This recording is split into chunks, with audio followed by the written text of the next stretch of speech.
Okay, so it really feels like side hustles are, well, everywhere these days, doesn't Oh, it? absolutely. Yeah. Everyone's looking for ways to bring in a bit extra. Exactly, especially passive income.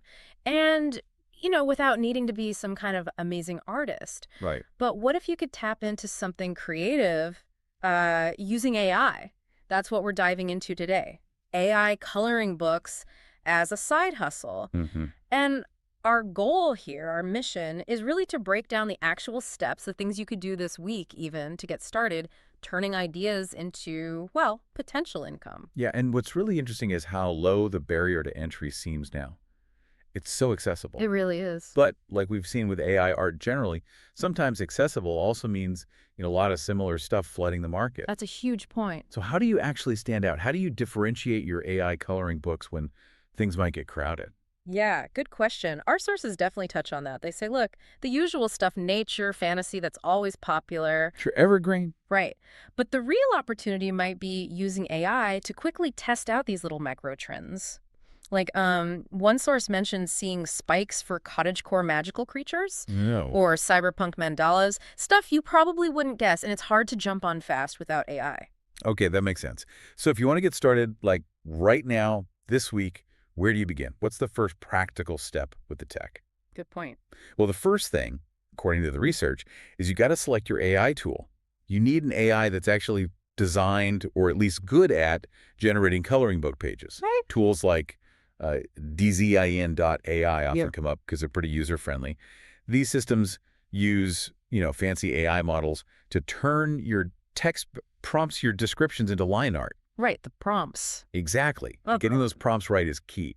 Things like asking for vector art style or thick outlines, maybe no shading, that makes a massive difference to getting something actually colorable. Okay, that's super helpful. So you've picked your tool, you've got a handle on the basic prompts. Hmm. What's next? How do you actually make the pages? Then you just generate your designs. You feed the AI your concepts, whimsical forests, complex mandalas, educational stuff, whatever you're thinking. And the AI does the drawing, basically. Pretty much, yeah. It turns those ideas into pages. Yeah. But the crucial thing for coloring books specifically is you need to tell it. Mm. Keep the background simple, make the lines clear and bold. You want pages people can actually color in easily. Right, not just a complex image that looks nice but is impossible to color. And I guess making it unique is important too. How do you add your own spin? Yeah, definitely. That's where you make it yours.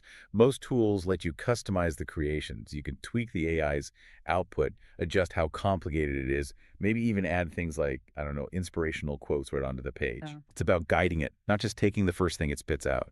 And then once you're happy, the last step is to export and print them or get Right. the files ready. Yeah. You want high quality files like PNGs or maybe vectors for printing or selling digitally. Got it. So you've got your unique book design. Now, how do you actually get it to people, get it sold? Right, the selling strategy. This is where Thinking Smart comes in. Beyond just spotting those micro trends we talked about, Yeah. you really need to target specific audiences.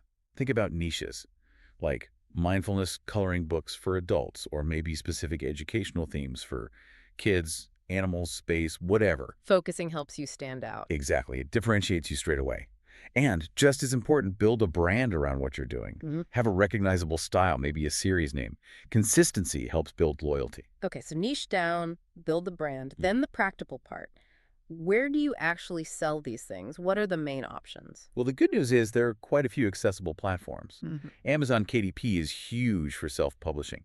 You can sell physical books they print on demand or digital ones. Big reach there. Massive reach, yeah. Though they take a cut, obviously. Then there's Etsy. Great for digital downloads. People go there looking for unique, creative stuff. Right, known for crafts and art. Exactly. Or if you want total control, you could set up your own website. That gives you the most flexibility and potentially better margins, but you have to drive your own traffic, which takes more work up front. Makes sense. So lots of options depending on your goals. Someone starting this week, what's like the single most important piece of advice? I'd say focus on quality over quantity. Seriously. A really well-made book, one where you've checked for weird AI glitches like wonky hands or messy lines. Yeah, the AI weirdness. That quality book will get better reviews and sell more in the long run than turning out loads of mediocre stuff.